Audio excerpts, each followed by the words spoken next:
O kəslər ki, nə Allahı istədilər, nə şəriyyətini istədilər, nə Rasulunu istədilər, nə dinin istədilər. Yalnız dünya üçün çalışdılar.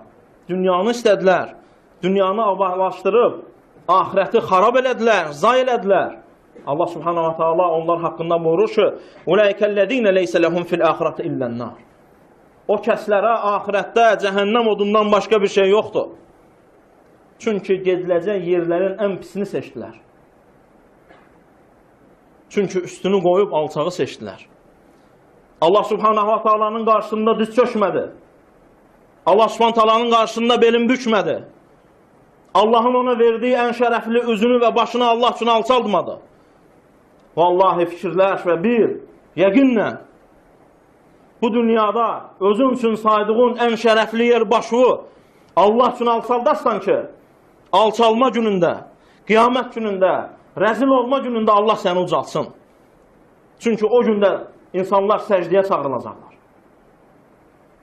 Bu dünyada Allah subhanahu sənə əmr elədi. Namazlar, ibadətlər, səcdələr, tohid əmr elədi. Şirk qoşmamaq əmr elədi.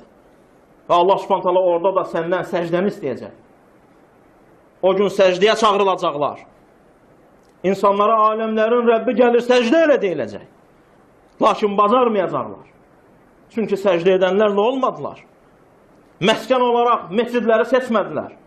Yer olaraq meçidlərə getmədilər. Pis yerlər seçdikləri kimi cəza əməlin növündən olacaq. Cəza əməlin növündən olacaq. Neyi seçmişdilərsə, necə seçmişdilərsə, eləcə də olacaq.